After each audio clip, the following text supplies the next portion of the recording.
Hello everyone, and welcome to this week's edition of the Comic Shop Adventures, my weekly excursion where I leave the homestead here at Athletic Geek HQ and search my bounty of comics, graphic novels, collectibles, action figures, and all things in between. First things first, time to talk about what stood out from last week's bounty. And Savage Avengers was really good. I really enjoyed it. It's they kind of finished this story arc, and it seems like they're kind of splitting into two teams with when it comes to the next one, with Conan and Punisher being one team, and then Venom, Elektra, and Wolverine being the other. So it's got me intrigued. You know, I like the concept of the Savage Avengers, and with how they're maybe temporary, maybe permanent, I'm not sure, divvying up the characters for this next story arc. I'm very intrigued and very excited about the next issue. Justice League was really well done with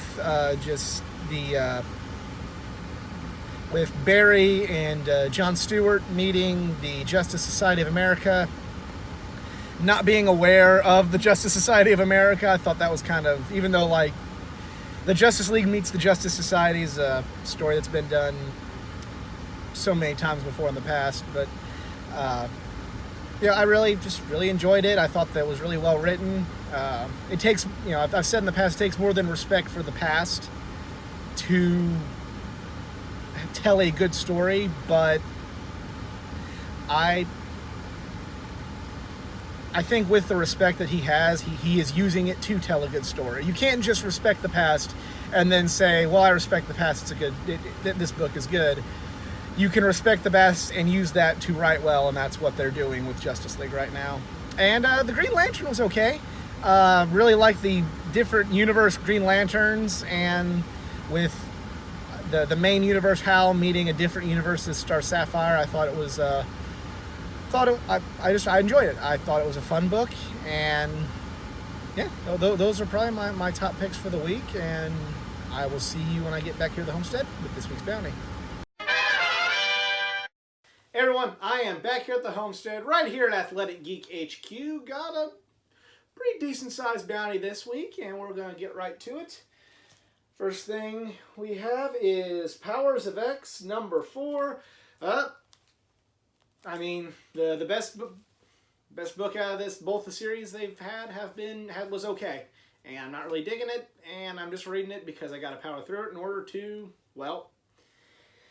order to read X-Men after this. It's an assignment rather than fun, and not digging it. Not going to spend a lot of time talking about this or any of them up until their conclusion. So unless one of them eventually just wows me, not gonna really have a whole hell of a lot to say about this series. Powers of X number 4. Sticking with Marvel though, we have King Thor number 1. It is the conclusion of all of Jason Aaron's, all his writing on this character that he has done since he took over way back in the day. It says on here, it's a conclusion, 7 years in the making. Low-key returned at the end of the last Thor comic, and, I'm interested to see how Jason Aaron ties up his run on Thor, so really excited about this. King Thor number 1. And from there, we jump right into the... Oh, no, excuse me. I'm sorry. We still have one more Marvel book. We have Daredevil, number 11. The new story arc begins in Chip Zdarsky's run through Hell, and I see Spider-Man in there, so I'm wondering how old Spidey is going to be interacting with, leaving Midtown to go to Hell's Kitchen to talk to his old friend Matt Murdock. Curious if it's going to have anything to do with the Kingpin. Curious what business Spider-Man and Daredevil are going to have together. I like when they interact. They're just two characters I like when they team up. And, seeing the cover got me pretty pumped up for this book. So Chip Zdarsky's done a great job so far. And we'll see if he continues the momentum. Daredevil, number 11. Now we jump to the world of DC, and the first book is Event Leviathan number 4. I've enjoyed kind of this, mystery kind of story with not just who you'd think with Batman, who is the detective of the DC universe, but using, more of the superpowered heroes in a kind of a mystery thriller, and I've enjoyed it. It's not been my favorite thing that Brian Michael Bendis has ever done, much less my favorite comic book, but I've liked it. I've not regretted picking it up so far, and it's a good story, and it's probably some of the best writing that I think Bendis has done in a little while. I enjoy the Superman run, but I'm really digging this. Get Leviathan number 4. And keeping with the miniseries, we have miniseries or possibly a one-shot. We have Year of the Villain, The Riddler. And The Riddler is, other than the Joker, probably my favorite Batman villain.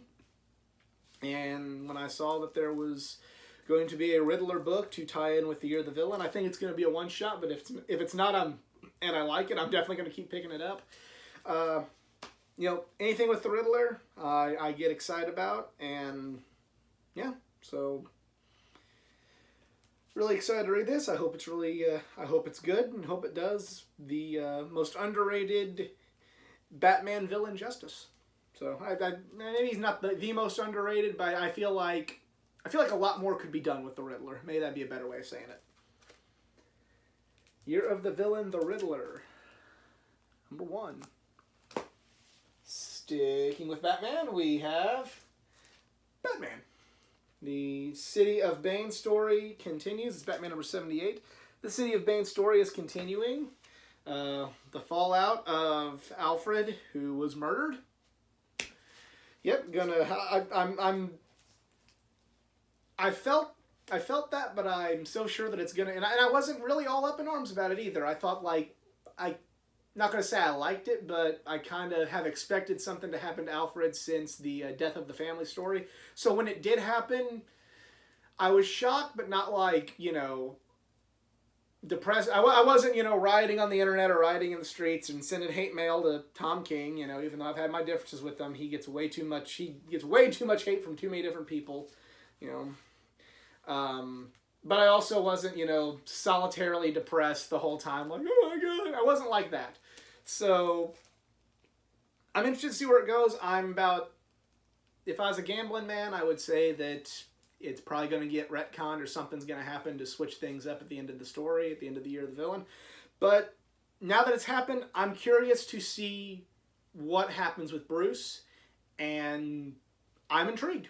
So, for all the hate that Tom King got, and for all the hate and flack that I've given him, and I still stand by, I still think that what happened in the wedding was stupid and a bait and switch. But, I'm not above also giving him the same amount of praise, and I like this. I like what happened. I shouldn't say I like what happened, but I'm curious to see where it goes. So, Batman, number 78. Sticking with Batman, we have Detective Comics number 1011. I have really been digging this story arc with kind of the marooning with Deadshot taking out a bunch of rich people's planes, including Bruce Wayne's. This Deadshot storyline going on, all the while the teasing of what's going to happen with Mr. Freeze. Peter Tanasi is the man. He is one of the most underrated writers in this generation. I've loved this story arc so far. It always seems to be detective. It's always been since the New 52 ended and Rebirth began. Detective has always just kind of more consistently been my favorite Batman book, and this is no exception. I really like what Peter Tomasi's done with it, and yeah. So, Deadshot's another Batman villain that I believe does not get enough credit, and I'm liking him. I like the way he's written in this story arc, and yeah, pumped up to read it. Detective Comics number 1011. From there, we go to The Flash number 78. Mirror Master is screwing with Barry Allen, and yeah, the way all the rogues are tying into the Year of the Villain, I'm liking it so far. I always have good things to say about the Flash comic, whether even if it's not the pick of the week or on my on the books that I mentioned before the adventure begins. it's still something, a book that I can always count on to be a good book, you know, in a set of pulls. So, like Mirror Master, I think Mirror Master is a villain that I've liked what they've done. I'm not gonna say he's one of my favorites, but I've enjoyed Mirror Master where I've read him, you know, or where I've seen him in animated movies and whatnot. So, yeah.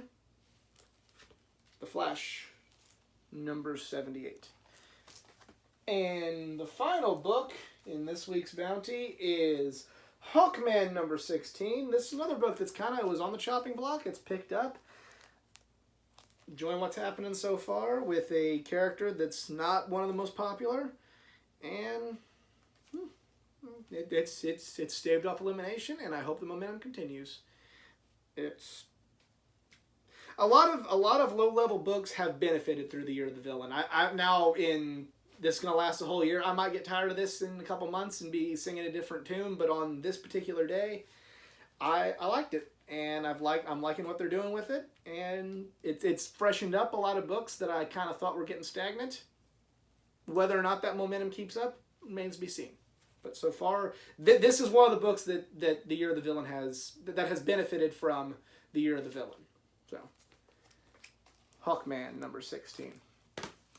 And that is it for my bounty this week. Let me know what you picked up at your local comic shop in the comments section below. If you enjoyed this video, please subscribe for more content. Give this video a like, give it a share. Go like my Facebook page at facebook.com/athleticgeek89. There you'll find my collection comic of the week blog every Thursday. I have content not just from the world of comic books, but from the world of gaming, pro wrestling, anime, and all things geek culture. But other than that, I'm out. Y'all be cool. Later.